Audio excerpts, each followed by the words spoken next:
es nuestro hermano Ariel. ¿Ya cuántos años estás con nosotros, hijo? Yo ya perdí la cuenta. Más, yo creo que como que 5. Entonces yo quisiera orar por ti, hijo mío, para que, Padre amado, te doy las gracias por mi hermano. Te damos las gracias en el nombre de Jesús, Señor, por el trabajo que haces en su corazón, por su día a día, Señor, por su esfuerzo, por sus luchas, bendito Dios. Pero sobre todo damos gloria a ti que lo salvaste, Señor. Padre, gracias porque viniste a salvar lo que se había perdido, Señor. Y hoy rogamos por él para que esa palabra que viene de lo alto, Señor, él sea un vehículo, Señor Dios mío, para que llegue a nosotros, bendito Padre Celestial. En el nombre de Jesús, amén. Amén. Me acuerdo que hace un par de años atrás en Chile, y quizá esta historia ustedes ya la han escuchado muchas veces, iba caminando por San Bernardo, está en el sur de Santiago, una ciudad bien grande con muchos habitantes, y iba caminando por la calle en un área comercial bien concurrida y sin darme cuenta cruzo un semáforo, cruzo una calle con semáforo, pero al cruzar algo llamó mi atención. Fue un clamor, era como un murmullo, Entonces yo me devuelvo y veo a este señor anciano, ya una persona probablemente de unos, diría yo, fácilmente 70 años, afirmado del semáforo o del fierro del semáforo en esa esquina. Mientras la gente pasaba por su lado, yo me acerqué a él y lo escuché. Y él con palabras bien silenciosas decía, ayúdame, ayúdame. Decía, y a mí me causó inquietud, me causó curiosidad. Y me acerqué a este señor y le pregunté directamente, ¿usted está clamando al Señor? Le pregunté y él me dijo, sí, yo estoy clamando al Señor, puesto que él no estaba pidiéndole a la gente, aunque él tenía su mano estirada, él no estaba vociferándose, no estaba gritando a los cuatro vientos que necesitaba ayuda, sino que un pequeño murmullo, ayúdame, misericordia, piedad, decía dentro de sí. Y me conmovió y hasta el día de hoy ha sido una de las cosas que más me han conmovido de las cosas que he visto en la calle, que este señor sin hogar, un hombre muy pobre, un hombre con mucha necesidad, un mendigo, un señor ya anciano, de esas cosas que uno ve en los países de Sudamérica, en lugar de clamar a la gente, en lugar de llorar su caso hacia la gente, en el silencio él clamaba al Señor por misericordia, por piedad. Inmediatamente el Señor le respondió su oración, inmediatamente el Señor le respondió su clamor, puesto que me conmovió tanto que yo, aunque pobre, ¿cierto?, saqué mi billetera y saqué todo lo que tenía, que no era mucho, que no era mucho, pero me conmovió mucho, de verdad me conmovió demasiado ver a este hombre anciano pidiendo misericordia al Señor en una calle, en una esquina. Así que le dije, Señor, por favor, quédese aquí, le dije, no se mueva de acá, yo voy y vuelvo, porque pensé que lo que yo le había dado era muy poco, alcanzaba para unos completos solamente. Y él me decía que él siempre clamaba al Señor, siempre, que él siempre le lloraba al Señor y el Señor le ayudaba. Así que me fui, me devolví y el Señor ya no estaba, se había ido. Así que realmente esas cosas han marcado mi corazón, o sea, realmente Dios no rechaza un corazón contrito y humillado, como dice la Escritura, un corazón que lo busca a Él, que busca en Él la respuesta. Mi hermana me contaba hace un par de días, ella estaba en una situación muy difícil y ella siempre de alguna manera pide ayuda a la gente. Pide ayuda, pide que le ayuden, que le presten dinero. Y ella me decía, a mí también, yo siempre trato de enseñarle a ella que si ella estaba caminando en el Señor, yo le digo, no pongas tu confianza en el hombre. Cuando le digo eso, en pocas palabras, le digo, no en primer lugar busques que el hombre te ayude. No le pidas al hombre, sino que pon tu esperanza en el Señor, pídale al Señor y ahí espera, y allí quédate, con eso quédate. Ella con dolor en su corazón me dice, ya hermanito, lo voy a hacer.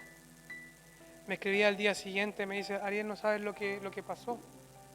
Me dice, me llamó una prima y me dijo que ya el dinero del bono, que ya ella estaba bien preocupada por eso, ya se lo habían dado. Y llegó su hijo ese mismo día con una caja de mercadería. Entonces, cuando uno espera en el Señor, es el Señor el que responde, es el Señor el que siempre está ahí. A veces uno tiene falta de fe, pero de eso es la fe, de eso se trata. O sea, antes de tomar cualquier decisión humana que pudiera salir mal, ¿cierto? Es clamar al Señor, pedir al Señor, y el Señor responde. Y esperar en eso, amén. Me gustaría hablar con ustedes un día, bueno, y continuar con el tema de las parábolas. Si usted abre Lucas 15:1, y más que se enfoquen en mí hoy día y en mis gestos, si ustedes quieren hacer un ejercicio bien bueno, simplemente escuchen. Simplemente escuchen. En Lucas 15:1 dice así. No sé si están todos listos ya. Perfecto. Todos los publicanos y los pecadores se acercaban a él para oírlo, y tanto los fariseos como los escribas refunfuñaban diciendo: Este recibe a pecadores y come con ellos. Entonces, en este caso Jesús, les propuso esta parábola. ¿Qué hombre de vosotros que tiene 100 ovejas y pierde una de ellas, no deja las 99 en el desierto y va tras la que se ha perdido hasta que la haya? Y cuando la haya, regocijándose, la pone sobre sus hombros y regresando a la casa, reúne a los amigos y a los vecinos y les dice: Alegraos conmigo, pues hallé mi oveja perdida. Os digo que así habrá más gozo en el cielo por un pecador que se arrepiente que por 99 justos que no tienen necesidad de arrepentimiento. El ministerio de Jesús siempre estuvo lleno de controversias. Y esta no era la excepción. Una vez Jesús más enfrentaba a los fariseos.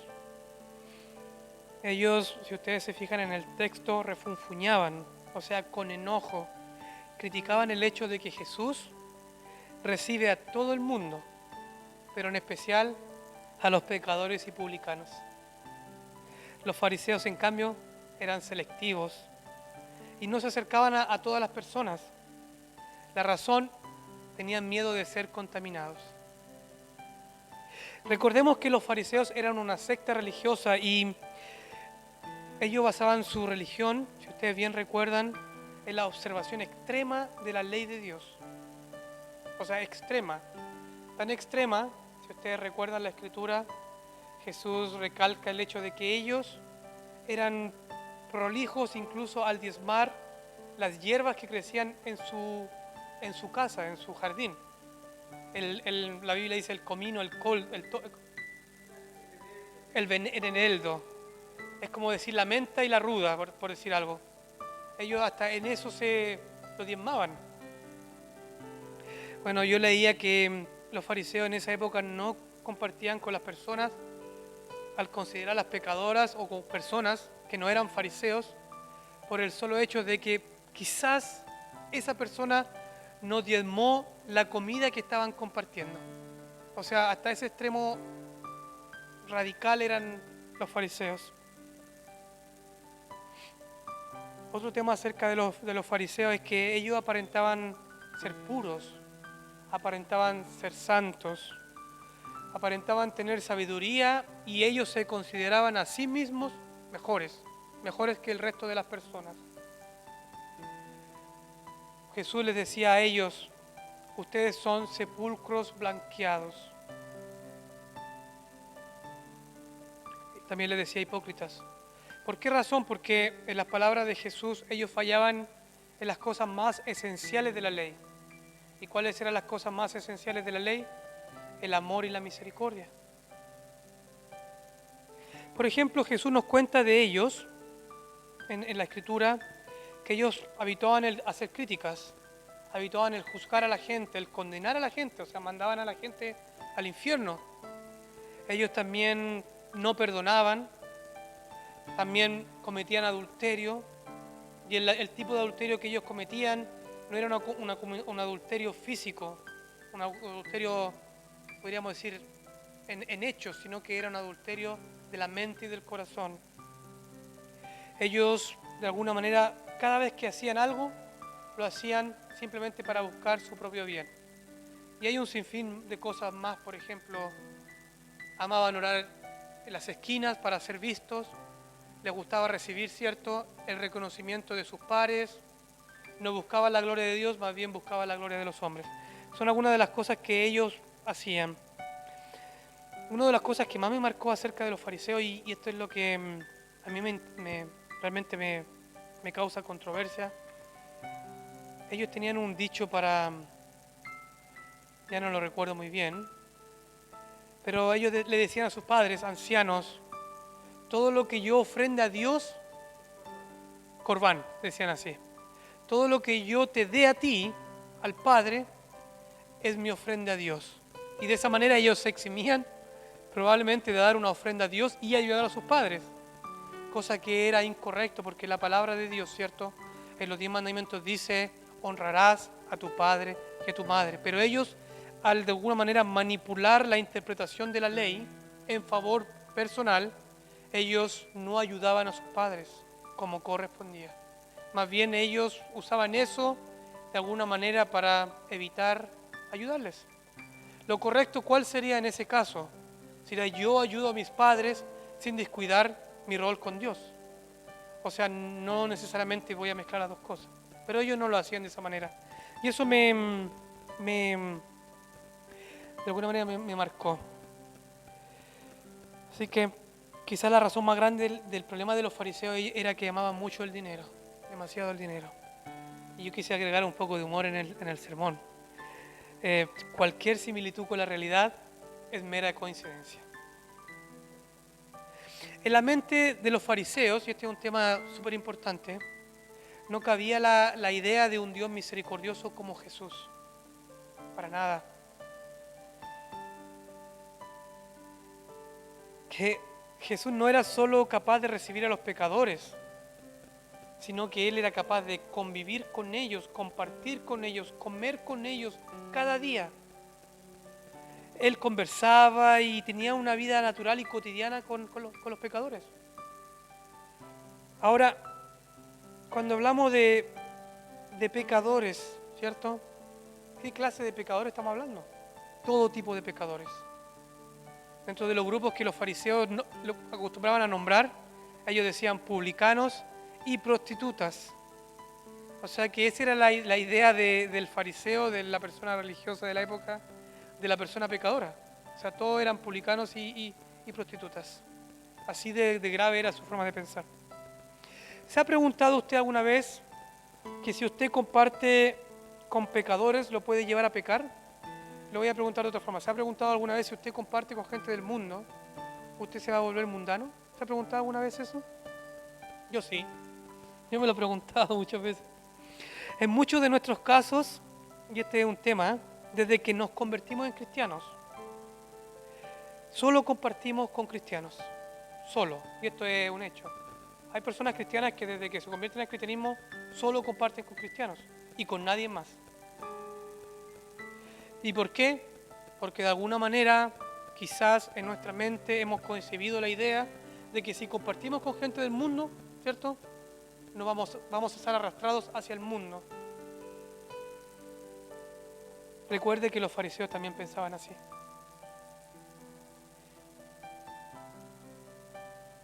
No me acerco a un pecador para no contaminarme. Pero Jesús no tenía ese problema. Qué interesante. Jesús no tenía ese problema. Él podía compartir con pecadores. Y mire, voy a hacer una lista pequeña.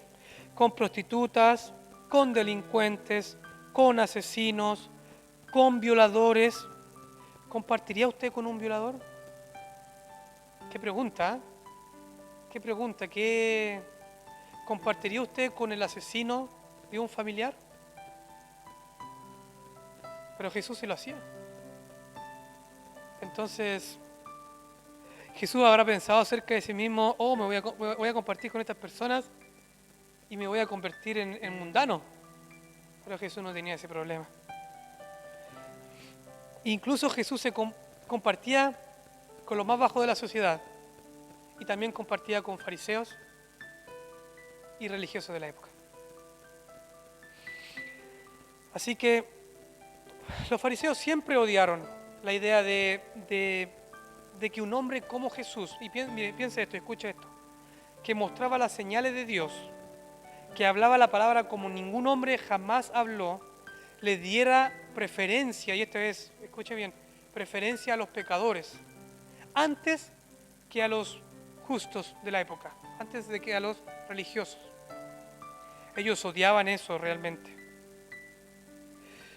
Los justos de la época, y usted bien recuerde, ellos pensaban que con sus acciones, ¿cierto? Con su forma de actuar religiosa, su observación de la palabra de Dios rigurosamente, ellos tenían el cielo ganado.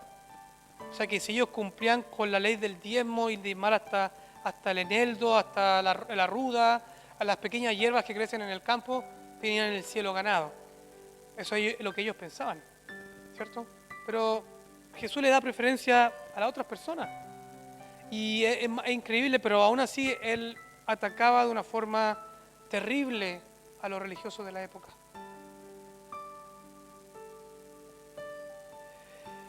Ay, ay. Es simpático porque los religiosos de ellos pensaban, y este es un pensamiento también actual, que ellos eran prosperados y al ser prosperados ellos decían acerca de sí mismos que estaban bendecidos por Dios, que esa era la señal de que Dios estaba con ellos, que cuando Él tiene dinero, cuando Él le va bien, Dios está contigo. Y quizás de alguna manera hoy día también pensamos lo mismo. Quizás de alguna manera hemos pensado, llegado a pensar que tenemos bien porque Dios está con nosotros y estamos mal porque Dios no está con nosotros. Pero eso no es lo que enseña la Biblia. De hecho, la Biblia no lo muestra así. Y usted puede remontarse a los profetas que no tenían nada, como Elías, como Eliseo, no tenían nada. Y Dios los alimentaba. Recuerde que Elías estuvo, ¿cierto?, a punto de... Él cayó bajo una depresión terrible, un temor terrible, y él quería morirse. Y él se fue cerca de un arroyo a morir, ¿cierto? Recuerda la Escritura. Y Dios lo visitaba y Dios proveía el alimento. Él no tenía una casa, él no tenía ni una frazada, él no tenía nada. Entonces, ¿acaso la Escritura o el pensamiento de los fariseos no se aplica con Elías? Claramente que no. Dios no es... La prosperidad económica no significa que Dios está contigo. Eso no es así. No, la prosperidad económica no significa nada delante de Dios. De hecho, tú puedes ser la persona más pobre y miserable en esta tierra y ser bendecido por Dios. Recuerden el caso, ¿cierto?, de Lázaro. Lázaro era un hombre muy pobre y él comía las migajas de la mesa de un hombre muy rico. O Lázaro era el rico. Lázaro. Entonces, pero fíjense que él llegó al cielo y el hombre rico llegó ¿a dónde? Al Gehenna, al infierno, ¿cierto? Al Hades. Entonces, bueno, eso era la forma de pensar en esa época y ellos querían ganar todo a través del esfuerzo humano. Claro que es más fácil, de hecho, piensen lo siguiente, es más fácil creer una religión en la cual uno va a adquirir el favor de Dios y va a adquirir la salvación en base al esfuerzo propio. Porque en ese caso sería el más bueno, el más inteligente, el más, podríamos decir, el que se esfuerza más, el más hábil, el que va a llegar al cielo. No el menos hábil, no el más pecador, sino que el más santo. Entonces, tener la religión en nuestras manos, ¿cierto? Y el poder de Dios en nuestras manos y el favor de Dios en nuestras manos es súper atractivo, es súper atractivo. O sea, yo me hago un Dios a mi manera y yo, en base a lo que yo hago en mi vida y mi esfuerzo, ¿cierto?, es que Dios me va a ayudar. Y la Biblia tampoco enseña eso. La Biblia es categórica en enseñar que no es así tampoco. Porque no se trata acerca de lo que yo hago, no se trata acerca de lo que yo consigo o como yo soy, ¿cierto?, sino de lo que Él hace. Es interesante, pero fíjense esto, con ese tipo de religión o de pensamiento religioso, no hay mucho lugar, por ejemplo, al pensar a que yo soy un pecador. Si yo me esfuerzo, si yo dejo de hacer esto y hago esto y bla, bla, bla, claramente le doy muy poco lugar a sentirme como pecador. De hecho, los fariseos no se creían pecadores. Para nada, ellos no se creían pecadores. Ellos no se sumaban al grupo de pecadores. Ellos decían, fíjense la palabra de que yo no noté, recibe a pecadores y come con ellos. Pero ellos no dijeron, no recibe y come con nosotros. Ellos come a pecadores, o sea, apuntando al otro. Ellos eran santos, justos, pero los otros eran pecadores. Y ese fue su error. Ese fue su error. Pero esto es lo maravilloso de Dios. Y aquí quiero entrar en esta parte. Y disculpe que tenga que leer, pero me gusta más porque si no me escapo del tema. Este es lo maravilloso del asunto. Dios es misericordioso. Dios es amoroso. Dios es perdonador. Dios es un Dios de oportunidades. Él quiere salvar lo que se había perdido. Él recibe a los que otros rechazan. Los religiosos, ellos buscaban justicia y venganza. Los simpáticos del asunto, ellos querían justicia y venganza para todo el resto, pero menos para ellos. Y esa no es la forma de Dios. Dios no es egoísta. Dios no es individualista. Dios no es egocéntrico. Y Jesús nos explica esta parábola. O sea, Dios nos quiere dar a conocer a Dios a través de la parábola. Y él toma como, por ejemplo, un hombre común y corriente, para usarlo como una analogía, al igual que en la parábola del padre malo, para compararlo con Dios. ¿Se recuerdan? Esta parábola se los voy a leer rápido, en Mateo 7:9. ¿Qué hombre hay de vosotros que si su hijo le pide un pan, acaso le dará una piedra? ¿O si le pide un pescado, acaso le dará una serpiente? Pues si vosotros siendo malos sabéis dar cosas buenas a vuestros hijos, cuánto más vuestro Padre Celestial dará cosas buenas a los que le piden. Jesús habituaba a hacer este tipo de comparaciones, comparando al hombre con Dios. Y es que de alguna manera nosotros siempre nos estamos comparando con Dios. Pero Él, en esta otra parábola, Él dice, si ustedes siendo malos, ya, esto es lo que Jesús tratando de decir, si ustedes siendo malos, ¿cierto?, son capaces, porque Él dice un hombre, Él no dice Dios, Él dice un hombre, ¿cierto?, va a buscar a esa oveja perdida, porque le dice a ellos, si algunos de ustedes fariseos que están ahí delante de mí, no estoy bromeando, delante de Jesús, ¿ya?, si alguno de ustedes, ¿cierto?, es capaz de, ¿cierto?, irse a buscar esa oveja perdida y dejar 99 otras ovejas, ¿qué piensas tú de Dios? ¿Tú eres acaso mejor que Dios? Eso es lo que muchos pensamos. Yo soy mejor que Dios.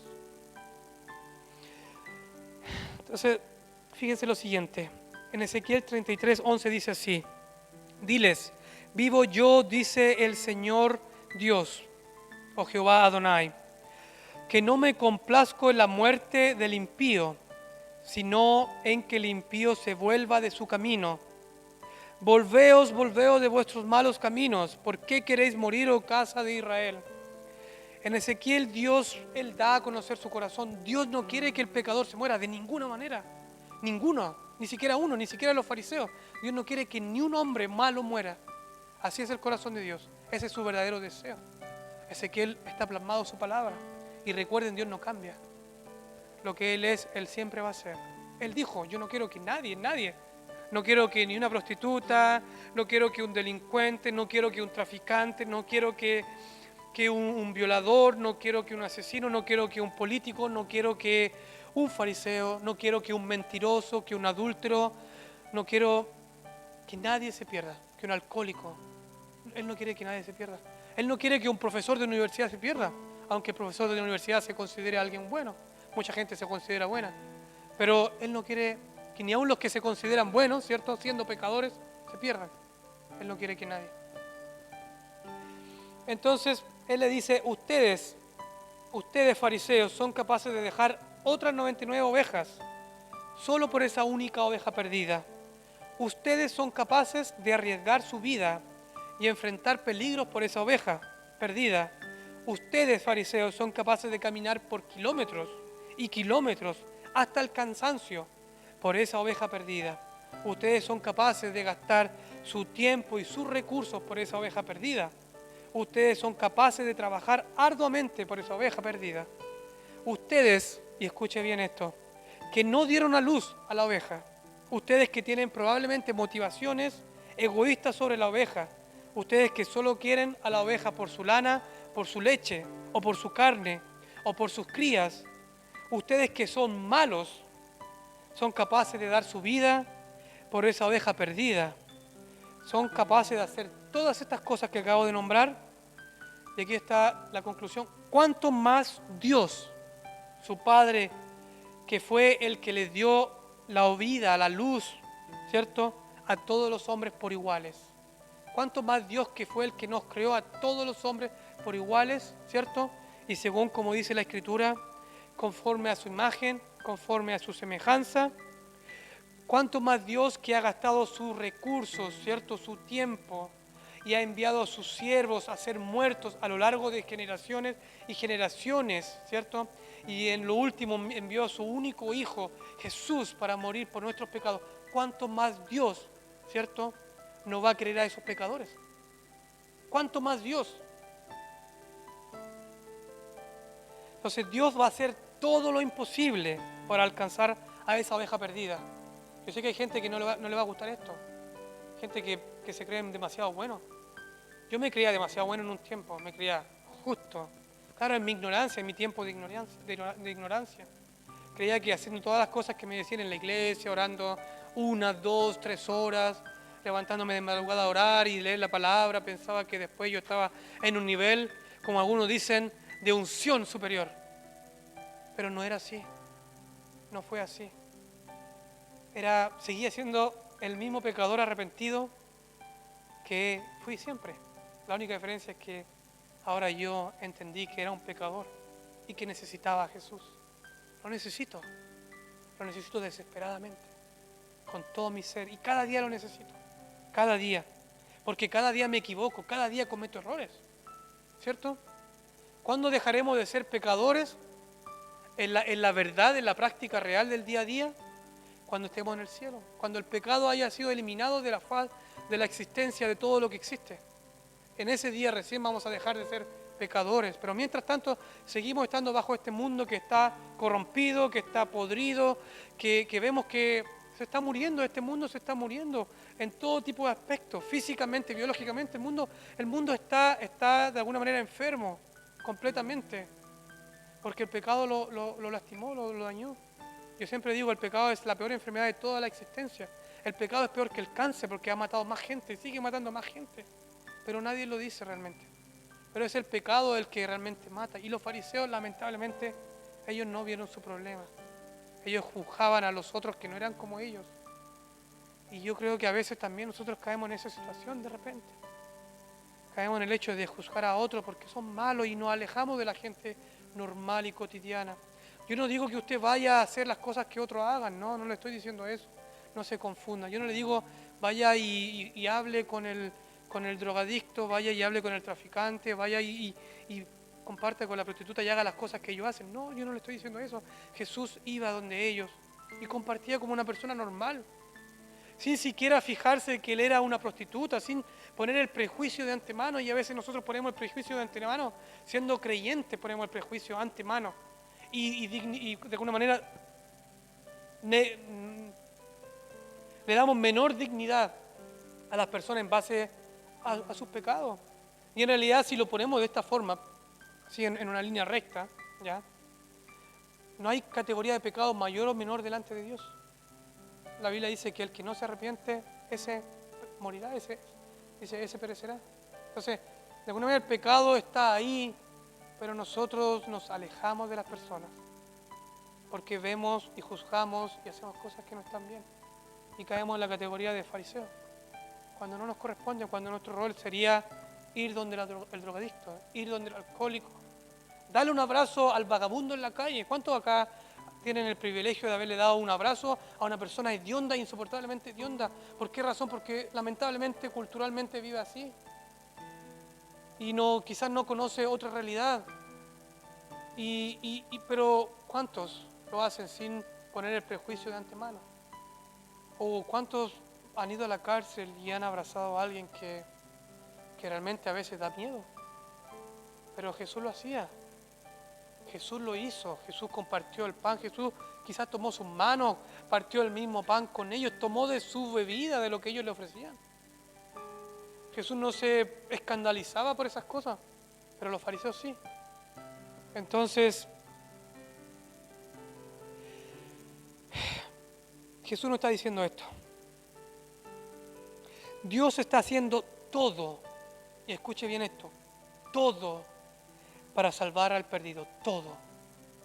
Él está agotando todos sus recursos, Dios lo está haciendo, para salvar a aquel pecador, prostituta, vendedor de drogas, asesino, violador, mentiroso, adúltero, corrupto, incrédulo, legalista y también yo. Jesús lo está haciendo todo para salvarme a mí también, a este pecador que está delante de ustedes.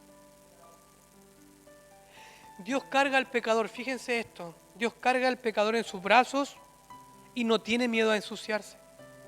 Qué interesante. Más bien dice que Él lo cuida, ¿cierto? Porque es su oveja, porque realmente Jesús la siente como su oveja. Aunque haya sido una oveja perdida, aunque esa oveja se haya caído al lodo, aunque se hubiera quebrado una pierna, Él la carga en sus brazos, ¿cierto? Lo limpia, lo cuida, lo sana. Y fíjense lo que la Escritura dice, y esto es lo interesante. ¿A dónde lleva esta oveja Jesús, el pastor que Jesús dice? A su casa. O sea, Dios lleva al pecador a su casa. Entonces, eso es lo que Dios hace, ese es el amor de Dios, ese es la misericordia de Dios, la piedad de Dios.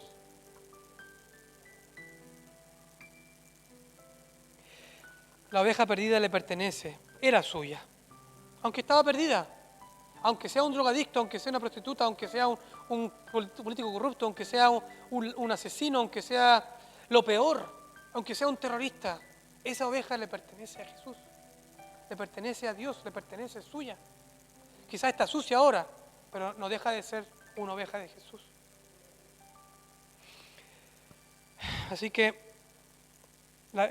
puse aquí, la oveja fue encontrada y Dios la va a seguir cuidando. Ese es el amor de nuestro Dios. Otra cosa interesante de este texto es que Dios también se alegra. Dios también se alegra con sus ángeles. Sí, Dios está alegre. Hay alegría en Dios, en Dios. No, aquí no dice, Él se alegra, el pastor se alegra, porque esa oveja perdida fue encontrada. O sea, cada vez que un pecador se arrepiente, Dios tiene alegría. ¿Quiere usted hacer feliz a Dios? Traiga pecadores a Cristo. Predique la palabra, por favor. Haga la labor del reino de Dios. No esté siempre sentado en una silla, impávido, indiferente. Vaya y busque a la oveja que está perdida. Recuerde, nosotros somos llamados a seguir los pasos de Jesús. Y este Jesús es el buen pastor, ¿cierto? Que su vida da por sus ovejas. ¿Qué lo hace eso a usted? Un pastor también de ovejas, que tiene que ir a buscar a esa oveja perdida, a esa oveja que no escucha, a esa oveja rebelde, a esa oveja que uno le dice una y otra vez las cosas y sigue siendo testaruda y sigue yendo por el camino incorrecto. A esa oveja el Señor te manda insistentemente a buscar. Y no solo a buscar, a dar tu vida por esa oveja también. Dios se alegra con sus amigos y vecinos porque un pecador sucio fue encontrado y se ha arrepentido. Ahora quiero llegar a este momento de preguntas. En esta historia, ¿cuál es nuestro rol? ¿En qué parte de la historia estamos nosotros? ¿Quiénes somos en la historia? ¿Somos los fariseos? ¿Creemos que estamos fuera del grupo de pecadores? ¿Creemos que somos de un equipo superior y que todos merecen castigo menos nosotros? ¿O somos los pecadores? Somos aquellos pecadores que están compartiendo con Jesús, pero quizás aún no ven bien que están perdidos. Somos aquel que deja las 99 ovejas por alcanzar la perdida. Somos aquellos ministros de Dios, y escuche bien esto, que están arriesgando su vida y que están agotando todos sus recursos, no los de Dios, sus recursos, para buscar a esa oveja perdida del Señor. O podemos quizás ser los amigos y los vecinos también, ¿cierto? Porque compartimos el gozo cuando un pecador se arrepiente. ¿Está usted compartiendo el mismo sentimiento de su Señor? ¿O siente que el gozo se fue? Y ya no le importan tanto esas ovejas. Podemos quizás ser nosotros en este minuto, indiferentes. ¿Por qué razón? Porque estamos cómodos con nuestra vida, cómodos con nuestra economía, cómodos con nuestros hijos y nuestra propia familia. ¿Y quién los puede juzgar a ustedes? ¿Quién los puede criticar a ustedes? Es lo que Dios quiere para ustedes. Dios quiere que usted esté feliz y tenga paz y disfrute los suyos, ¿cierto? Pero también Dios quiere que aún sintamos ese gozo, esa compasión, esa misericordia, ese amor por el que está perdido, por el que quizá nosotros nos encontramos, ¿no, Ana Lucy? Con el que no quiso escuchar, con el que quizá usted oró años. ¿Se recuerda eso, no? Me recuerdo orando por muchos años por mi papá, el cual estuvo por muchos años, yo les he contado a ustedes, en la droga, muchos años. Pero eso es lo interesante de esto, no perdemos la esperanza. Es porque Jesús nunca la perdió contigo ni conmigo. Imagínense si Jesús la hubiera perdido conmigo. Yo no estaría aquí, ustedes ya me conocen. Yo no estaría aquí. O quizá dentro de la historia nosotros somos la oveja perdida, aún. Quizá podemos ser la oveja. ¿Quién dice que no? ¿Cierto? Pero mira, yo tengo este mensaje para ti, oveja perdida. Aquí está Jesús para encontrarte. Solo deja que Él te tome en sus brazos. No huyas de Él, oveja linda, que Jesús está aquí para sanarte, para limpiarte. Él no te rechaza. Él ha caminado por kilómetros por ti, ha viajado por días para encontrarte porque te ama. Solo deja tu vida pasada, arrepiéntete, deja tus pecados y síguelo. Y así, nunca más estarás sola, oveja. Él siempre estará contigo hasta el final. En Él hay esperanza. Él puede restaurar tu vida. De hecho, Él te hará una nueva oveja. Una oveja perdonada. Una oveja llena de paz. Él puede, y escucha bien, y quizás ustedes también, restaurar tu matrimonio. Él puede sacarte de la droga. Él puede cambiar tu mente. Él puede sacarte de la depresión. Él puede cambiar tu forma de ser y de pensar. Solo ven a Jesús. Solo ven a Jesús. Oremos, hermanos. Padre bendito, Padre poderoso, Dios glorioso, te alabamos, Dios. Te alabamos, te bendecimos, Dios. Gracias por caminar kilómetros. Gracias por hacer lo imposible. Recuerdo los días, Señor, en los cuales estaba apartado de ti y haciendo cosas tan malas, Señor, que me avergüenza nombrarlas en público, Señor. Pero tú no te cansaste, Jesús. Yo no lo merecía. Nunca lo he merecido y nunca lo voy a merecer. Solo te pido, Señor, que como tú dices en tu palabra, cárgame en tus brazos hasta el final. Cárgame en tus brazos, Señor Jesús, te lo ruego. No me dejes jamás, no me dejes. Porque como ovejas, Señor, y sin poner excusas, Señor, hay momentos en la vida en que yo también me desvío, Señor. También me he apartado, Señor, en busca de otros pastos, Señor, y me he alejado de ti. Y allí tú vas otra vez, Señor Jesús, y me atraes a ti otra vez, Señor. Hoy te ruego por aquellos que están perdidos, Señor. Te ruego por aquellos que están lejos de ti, que, Señor, aún no te encuentran. Pero quizás están escuchando, Señor.